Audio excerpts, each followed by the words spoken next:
বাবা, আজকে ঘুমানোর আগে কার কাহিনী শোনাবা? আজকে আমরা শুনবো ডোনাল্ড ট্রাম্পের কাহিনী। না, আমি ওই খাটাসটার কাহিনী শুনবো না। চুপ, একদম চুপ করে কাহিনী শুন।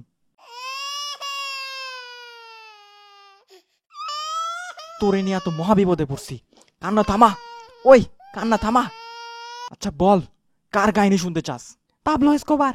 তুই পাবলো সম্পর্কে কেমনে জানোস? নান্টু ভাই কম্পিউটারে নার্কোস দেখতেছিল, আর আমি দরজা চিপায় খাড়ায় খাড়ায় দেখছি পাবলো এসকোবার নামে এক মোটা লোক কি জানি কইতাছিল। কি জানি ছিল, হ্যাঁ মনে পড়ছে, হিসুদে কুত্তা। আরে হিসুদে কুত্তা না, ওইটা হলো হিজুদে পুতা, মানে সন অফ এ বিচ।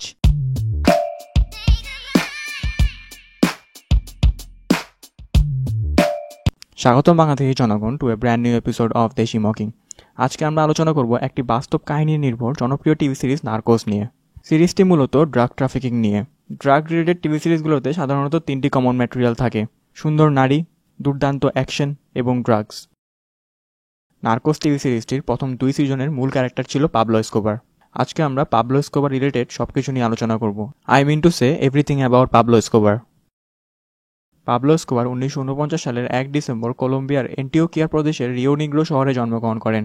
কলম্বিয়ার সবচেয়ে ডেডলিয়েস্ট ড্রাগ লর্ড ছিলেন তিনি। 1975 সাল থেকে পাবলোর এক প্রকারের স্বর্ণযুগ শুরু হয়। কোকেন ছিল পাবলোর প্রধান হাতিয়ার।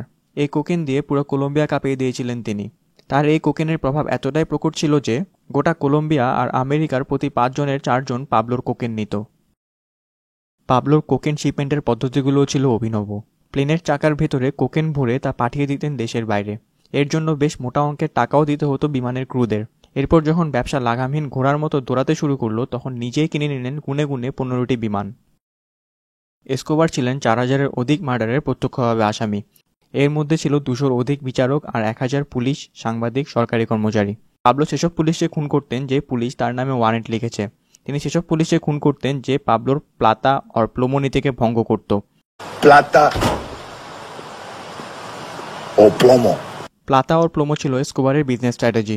প্লাতার আবিধানিক অর্থ সিলভার হলেও এখানে পাবলো প্লাতা বলতে টাকাকে বোঝাতেন, আর প্লোমো অর্থ হলো লেড অর্থাৎ লোহা, যা ইন্ডিকেট করত বুলেটকে।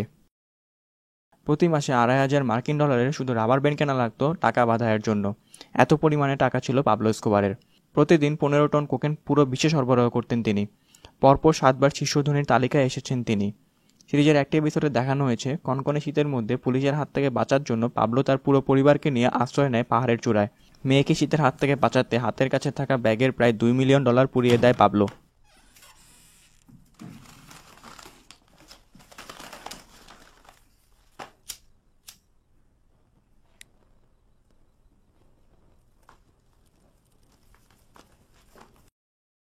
এক্সট্রাডিশন মানে বিদেশি পলাতক আসামিকে সেই রাষ্ট্রে অর্পণ করা যেই রাষ্ট্রে সে দোষী সাব্যস্ত হয়েছে। এক্সট্রাডিশন আইনকে সংবিধান থেকে মুছে ফেলার জন্য সরকারকে $10 বিলিয়ন অফার করে পাবলো, যদিও সরকার তা রিফিউজ করে দেয়। এই প্রসঙ্গে পাবলো বলেন, এই আইনের পরিবর্তন শুধুমাত্র চেয়েছেন এই কারণেই যে আমেরিকার জেল থেকে কলম্বিয়ার কবর অনেক বেশি সুন্দর। প্লেনে থাকা 110 জন যাত্রী সহ গোটা প্লেন উড়িয়ে দেয় পাবলো। উদ্দেশ্য ছিল কলম্বিয়ার প্রেসিডেন্টকে মারার, কিন্তু ভাগ্যের জোরে প্রেসিডেন্ট বেঁচে যান। এরপর যখন কলম্বিয়া সরকার আজ করতে পারলো পাবলোকে তারা একা রুখতে পারবে না, তখন তারা সহায়তা নিল আমেরিকার সহায়তায় পাবলোকে তারা ধীরে ধীরে কোণঠাসা করা শুরু করলো। 24 ঘন্টার সময় দিয়ে গেলাম, আইনের কাছে আত্মসমর্পণ করবি, তা না হলে তোদের লাশ শিয়াল কুকুরের খাবার হিসাবে রাস্তায় পড়ে থাকবে। পাবলো সরকারের সাথে চুক্তি করে সে আত্মসমর্পণ করবে, কিন্তু আত্মসমর্পণের পর থাকবে নিজের তৈরি জেলে। বিশাল এরিয়া জুড়ে পাবলো এসকোবার তৈরি করলেন জেলখানা, যা শুধু ছিল নামমাত্র জেলখানা। সব ধরনের সুযোগ সুবিধা ছিল এই জেলখানায়। I mean to say everything, it was like a heaven on the আর্থ।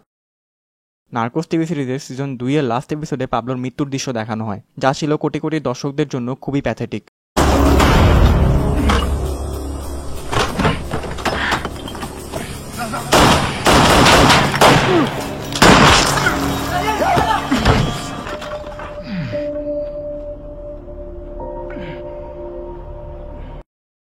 আশা করি নার্কোসের 3 নম্বর সিজন খুবই শীঘ্রই রিলিজ পাবে। এবারের সিজনটি আশা করি আরও এক্সাইটিং হবে। আজ এই পর্যন্তই। নার্কোস টিভি সিরিজ রিলেটেড কোনো ধরনের প্রশ্ন থাকলে অবশ্যই কমেন্ট বক্সে কমেন্ট করে আমাদেরকে জানাবেন। আমাদের নেক্সট রিভিউটি হয়তো প্রিজন ব্রেক অথবা ভাইকিংস নিয়ে হবে। So stay connected and please do like, share, comment and subscribe দেশি মকিং।